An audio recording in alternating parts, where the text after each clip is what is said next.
पिछले वीडियो में हमने आप लोगों के बीच में बातचीत की चुनने के गोल से संबंधित। उसमें जो भी जानकारी थी वो आप लोगों के बीच में शेयर करने का काम हमने किया। काफ़ी साथियों ने उस वीडियो को देखा, काफ़ी साथियों के व्हाट्सएप मैसेज भी हमें प्राप्त हुए और जो भी जानकारी का अभाव उनको था वो हमने देने का साथियों काम किया। क्योंकि जो भी प्राकृतिक खेती करते हैं, गौ आधारित खेती करते हैं या जैविक खेती करते हैं, मोस्टली अगर हम बात करें तो सभी साथी जो हैं चुनने के घोल का उपयोग समय समय के ऊपर करते आ रहे हैं। आज आने वाले समय में एक वीडियो और मैं आप लोगों के बीच में लेके आऊंगा और वो वीडियो उनके लिए बहुत लाभदायक रहेगा जो असिंचित एरिया में फार्मिंग करते हैं। जैसे अब उन्हें चना लगाना है या सरसों लगाना है, या कुछ साथी सरसों लगा चुके हैं, या चना तो अभी कम ही साथियों ने लगाया होगा। वैसे चने का सही उपयुक्त समय है अब लगाने का, लेकिन उस पर हम आप लोगों के बीच में कुछ चीज़ें बताएंगे तो उनके ऊपर भी आप थोड़ा सा प्रकाश डालेंगे। ये कल या परसों में ही एक वीडियो और मैं आप लोगों के बीच में डाल दूंगा। आज हम जो आप लोगों के बीच में बातचीत करेंगे वो दलहनी फसलें जो हम लगाते हैं रबी के सीजन में, उस विषय पर हम आप लोगों के बीच में बातचीत करेंगे। क्योंकि सरसों का वीडियो हमने पहले आप लोगों के बीच में बना दिया है, गेहूं का वीडियो आगे आने वाले टाइम में आप लोगों के बीच में बना देंगे। सरसों के ऊपर एक या दो वीडियो और आएगा, वो भी हम आप लोगों को बताएंगे।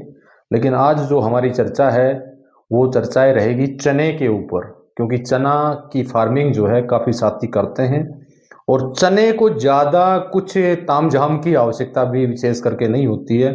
विशेष कोई खाद उसमें देने की ज़रूरत नहीं पड़ती है। अगर उसको सही ढंग से स्टार्टिंग समय में अगर सही उपयुक्त तरीके से अगर उसको लगाया जाए तो उस विषय पर 4 या 5 बिंदुओं पर हम प्रकाश आप लोगों के बीच में इस वीडियो में डालेंगे।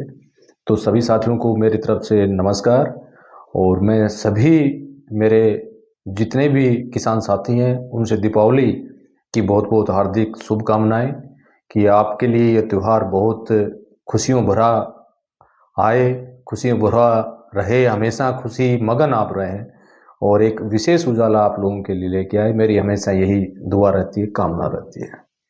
तो साथियों, आज जो हम बात करेंगे चना की फसल, हम किस तरीके से हमारे डीकेसी के उत्पाद माननीय चंद्राज जी के जो भी उत्पाद हैं उनके माध्यम से कैसे हम उनसे फार्मिंग कर पाएंगे, मिट्टी को तैयार करने संबंधी, ज़मीन को तैयार करने संबंधी वो सारी चीज़ें आपको आवश्यकता नहीं पड़ेगी, क्योंकि उसके ऊपर वीडियो ऑलरेडी आप जानते भी हो और वीडियो हमने बना भी रखे हैं।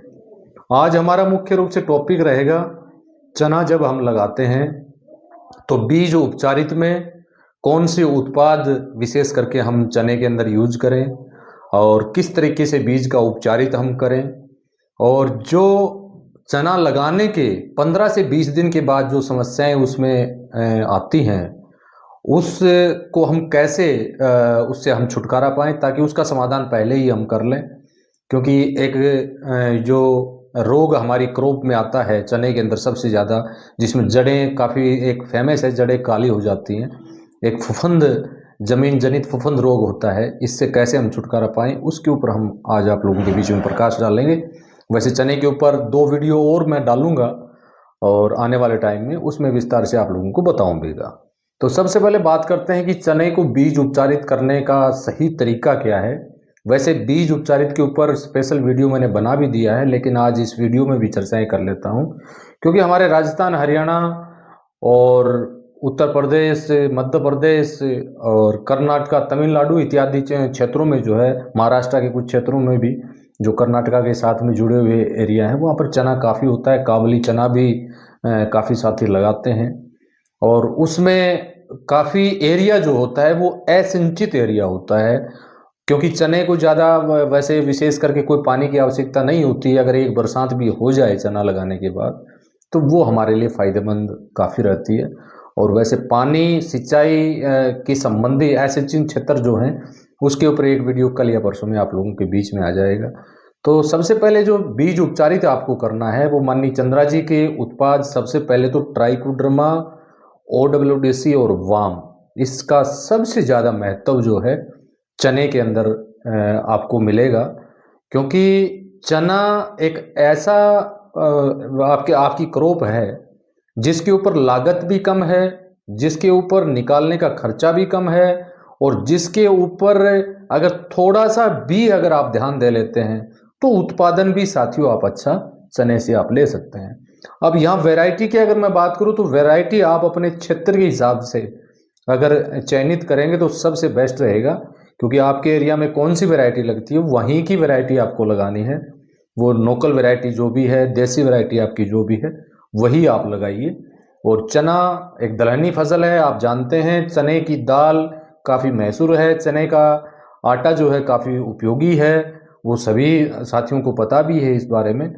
और आजकल तो एक ऐसा रूटीन भी बन गया है कि घरों के अंदर जैसे मान लो थोड़ी जगह है वहाँ भी साथी जो है चना लगा लेते हैं, ताकि उसके लिए हरा साग ले सकें या चने की जो कच्ची फलियां हैं उनकी सब्जी भी बनती है, तो काफ़ी मैसूर है। तो सबसे पहले जो आपने ट्राइकोडर्मा डीकेसी, वाम डीकेसी, ओडब्ल्यूडीसी डीकेसी और एनपीके भी अगर आपके पास बना हो तो इन सभी चारों उत्पाद का जो है आप इकट्ठा सोल्यूशन जो है सम मात्रा में ले लीजिए। और सोल्यूशन आप बीज के अनुसार आप तैयार करें, क्योंकि ज़्यादा इसमें बीज अगर ज़्यादा आपका लगता है तो उस बीज को किसी भी तिरपाल इत्यादि के ऊपर आपको फैला लेना है। और बीज अगर कम लगता है तो उसको किसी पोटली इत्यादि पर भी आप बांध के इस सभी सोल्यूशन के अंदर आपको डालना है। यहाँ 3 कल्चर भी अगर आपके पास हैं चने के अंदर, OWDC, ट्राइकोर, वाम, तब भी आपके लिए सफिशेंट है, क्योंकि इसमें कोई ज़्यादा आवश्यकता नाइट्रोजन फास्फोरस की चने को नहीं होती है, क्योंकि ये सारी चीज़ें जो है चने की गांठों में राइजोबियम पाया जाता है, वहाँ से ये सारी पूर्ति हो जाती है। चने में आने वाला एक रोग जो है जिसको काली फंगस भी, जिसकी जड़ें काली हो जाती हैं, आपने देखा भी होगा, पौधा ऊपर से सूखना स्टार्ट हो जाता है, पीला पड़ जाता है, धीरे धीरे नीचे तक पूरा सूख जाता है। सबसे मेन समस्या चने के अंदर वो होती है, और उसके लिए जो हम ट्राइकोडर्मा डीकेसी और हमारा OWDC डीकेसी सबसे बेस्ट और पावरफुल उत्पाद है। उससे अगर आप बीज उपचारित साथियों कर लेते हैं तो एक तो सबसे बड़ा फायदा आपको ये होगा कि बीज के अंदर जर्मिनेशन जो होगा वो 100% आपका चने का होगा। और दूसरा, ये रोग अगर आपके वहां पर आता है, ये फफूंदनाशक रोग होता है, जमीन जनित फफूंदनाशक रोग होता है, इस रोग से आपको छुटकारा मिल जाएगा। काफी जगह आपने देखा होगा कार्बोडिजम रासायनिक जो फार्मिंग करते हैं वो इसका उपयोग करते हैं, लेकिन उससे कोई ज्यादा बेनिफिट्स वो साथियों नहीं पा सकते हैं। इसका सबसे जो इलाज करने वाली जो जैविक विधि है वो हमारा OWDC और ट्राइको डीकेसी दोनों सबसे ज़्यादा पावरफुल इसमें रहेंगे। अगर आप इनसे बीज उपचारित करते हैं तो ये समस्या आपको साथियों नहीं आएगी। रासायनिक में हमने देखा है कि कम से कम 60 से 70% फसल भी इससे पूरी बर्बाद हो जाती है काफ़ी बार, अगर ये रोग का प्रकोप ज़्यादा बढ़ जाता है। अगर ये स्टार्टिंग शुरुआत अवस्था में इस रोग से अगर छुटकारा पा लिया जाए आपका, इसको विल्ट की समस्या भी हम इसको कह सकते हैं, तो आपकी क्रॉप बहुत शानदार हो सकती है। 10 से 12 कुंटल या 9 कुंटल या 8 कुंटल के आसपास जो है प्रति एकड़ उत्पादन साथियों चने का आप ले सकते हैं। चने का भाव आपके क्षेत्र के हिसाब से जो भी बनता है आपको पता है, एक आपकी नकदी क्रॉप इसको आप कह सकते हैं, कम खर्चे की फसल आप इसको कह सकते हैं। आपकी मिट्टी को जो है उपजाऊ बनाने में, मिट्टी की उर्वरकता शक्ति को बढ़ाने में ये आपके लिए सबसे फायदेमंद रहने वाला है, क्योंकि इसकी जड़ों में राइजोबियम पाया जाता है। उसकी वजह से आपकी मिट्टी की उर्वरकता शक्ति बढ़ेगी और मिट्टी के अंदर जो है नाइट्रोजन स्थिरीकरण करने वाले जो है बैक्टीरिया वो पाए जाते हैं। आपको पता ही है राइजोबियम में क्या होता है, वो सारे आप साथी जानते हैं, इस पर ज़्यादा कुछ बताने की आवश्यकता भी आपको नहीं है। तो बीज उपचारित आपको करना है, 100% सोल्यूशन आपको लेना है और 30 दिन के अंदर का सोल्यूशन आप सभी का होना चाहिए। इस बात का विशेष रूप से साथियों आपको ध्यान रखना है। बीज उपचारित करने के 3 घंटे 4 घंटे के बाद बीज की बुआई आप करवा सकते हैं, या चने को जैसे आधा घंटा उसमें सोल्यूशन में काफ़ी साथी रखते हैं, वो बहुत अच्छा तरीका है, क्योंकि चना बहुत कठोर होता है और ये गहराई पर बोया जाता है, ये भी सभी साथी जानते हैं। और चने के अंदर पानी की भी कोई ज़्यादा विशेष आवश्यकता नहीं पड़ती है, वो उसके ऊपर हम थोड़े से दिन बाद वीडियो बना के प्रकाश डालने का काम करेंगे, तो आपको पानी की भी आवश्यकता साथियों इसमें नहीं पड़ने वाली है और एक अच्छा उत्पादन आप चने का ले सकते हैं। तो बीज उपचारित करने का तरीका मैंने आपको बता दिया है। ट्राइको डीकेसी, वाम और OWDC का उपयोग आपको करना है। सम मात्रा में सभी सोल्यूशन आपको बना लेने हैं। काफी मात्रा में बीज हो तो तिरपाल इत्यादि पर बीज को फैला के स्प्रे की मशीन से उसको पूरा नहला देना है और उसके बाद जो है किसी भी जूट की बोरी इत्यादि के ऊपर जो है बीज को सुखाने के लिए छोड़ देना है। बीज छांव में आपको सुखाना है और सुखाने के बाद उसकी बुआई साथियों आपको करवा देनी है। और बुआई कैसे आप करवाते हैं, वो किस हिसाब से करते हैं, वो आपके क्षेत्र के हिसाब से आप निर्धारित कर सकते हैं। जो भी मात्रा बीज की आप डालते हैं वो आपको पता ही, ज़्यादा कुछ इसमें चर्चा करने की आवश्यकता साथियों नहीं है।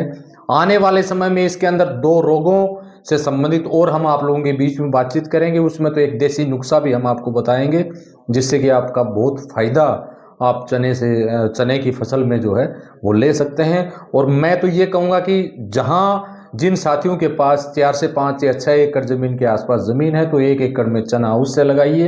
एक तो वो आपका एक न्यूट्रिएंट हरी सब्जी आप उससे बना सकते हैं। और काफ़ी जगह तो अब मैं देखता आ रहा हूँ कि चने की पकने के बाद देने का काम ही नहीं करते हैं, यानी हरा चना भी जो है आज के दिन मार्केट में बहुत अच्छे भाव पर बिक रहा है। वहाँ भी साथी जो है अच्छा उत्पादन साथियों ले रहे हैं। आगे continue waste decomposer, trichoderma, NWDC, NPK इत्यादि का फोलियर स्प्रे हमें करना है। उसके ऊपर एक वीडियो आने वाले टाइम में बना दूंगा। तो सबसे ज़रूरी है चने में 3 उत्पाद आपके पास उपलब्ध हैं तो ठीक है, नहीं है तो आप वीडियो पर दिए गए व्हाट्सएप नंबर के ऊपर मैसेज करके आप मेरे से मंगा सकते हैं। ये तीनों उत्पाद काफ़ी सफिशेंट रहेंगे। इसी से आपको बीज उपचारित करके खेत में लगाना है और जो चने की बुआई आपको करवा देनी है। जो फफूंदनाशक रोग जो आता है, जो विल्ट की समस्या जो आपके आती है वो खत्म हो जाएगी और 100% तक आपके चने का जर्मिनेशन साथियों यहाँ पर होगा। इस वीडियो से संबंधित या अन्य कोई जानकारी आपको चाहिए तो वीडियो पर दिए गए व्हाट्सएप नंबर के ऊपर संपर्क कर सकते हैं। आने वाले समय में नई जानकारी के साथ फिर हम आप लोगों के बीच में हाजिर होंगे। और जो साथी नए आए हैं वो चैनल को सब्सक्राइब करके बेल आइकन घंटी को अवश्य दबा दें ताकि आगे आने वाले वीडियो का नोटिफिकेशन साथियों आपको मिल सके। इसी के साथ नमस्कार, जय हिंद, जय भारत।